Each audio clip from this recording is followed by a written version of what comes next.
అందరికీ నమస్కారం. Welcome to Satya kitchen. ఈరోజు నేను ఒక మంచి స్నాక్ రెసిపీని చూపించబోతున్నాను. పిల్లలు స్కూల్ నుండి రాగానే ఈ స్నాక్ చేసి పెట్టండి, చాలా ఇష్టంగా తింటారు. టీ టైం స్నాక్స్కైనా కూడా చాలా బాగుంటాయి. మరి ఈ రెసిపీ ఎలా తయారు చేసుకోవాలో ఇప్పుడు చూసేద్దాం. ఇందుకోసం నేను 1 కప్పు గోధుమ పిండి తీసుకుంటున్నాను. తర్వాత రుచికి తగ్గ ఉప్పు, 1 స్పూన్ ఆయిల్ వేసి బాగా కలుపుకోవాలి. ఈ విధంగా కలుపుకున్న తర్వాత కొద్దిగా వాటర్ వేసుకుంటూ చపాతీ పిండిలాగా ఈ గోధుమ పిండిని మనము తడుపుకోవాలి. మనం మార్నింగ్ బ్రేక్ఫాస్ట్కైనా సరే వీటిని చేసుకొని తినవచ్చండి. చాలా టేస్టీగా ఉంటాయి.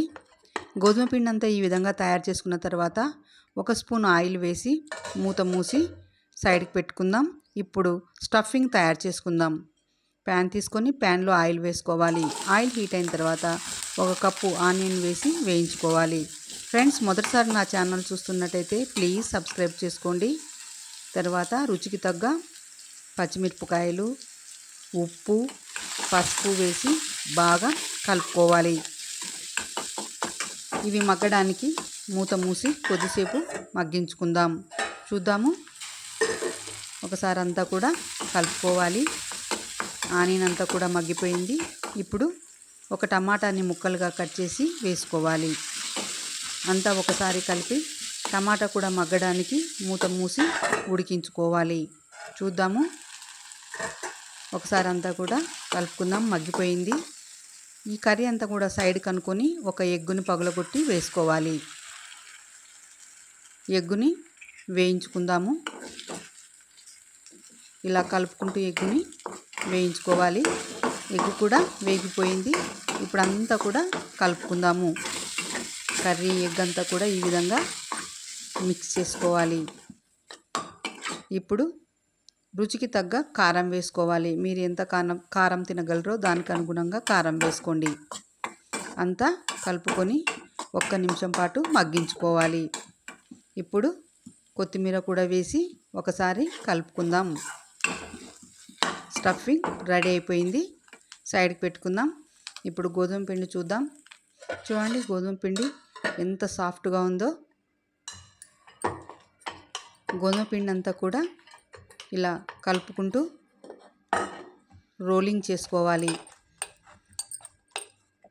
ఇలా చేసుకోవడం వల్ల సాఫ్ట్గా వస్తాయి మనకి చపాతీ రేకులు. మనకు కావలసిన సైజులో చిన్న ఉండలుగా చేసుకోవాలి. నాకు ఇక్కడ ఒక 10 దాకా వచ్చాయండి.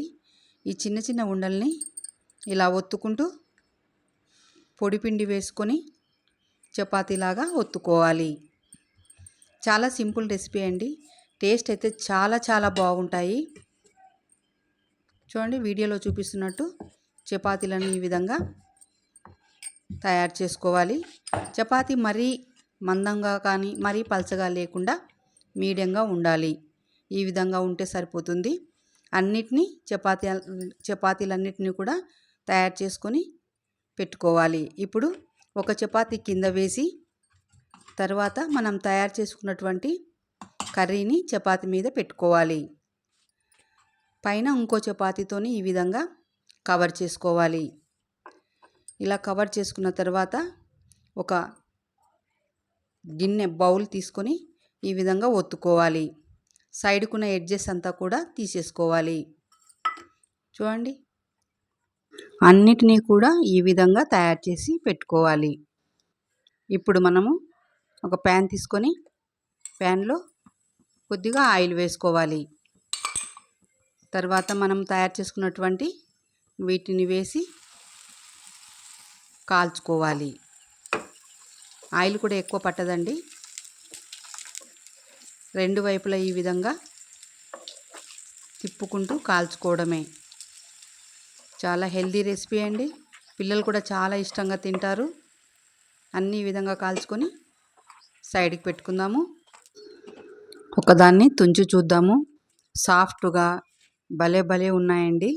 యమ్మీ గోధుమ పిండి రెసిపీ రెడీ అయిపోయింది. మీకు ఈ రెసిపీ నచ్చినట్లయితే ఒక లైక్ ఇవ్వండి. Thank you.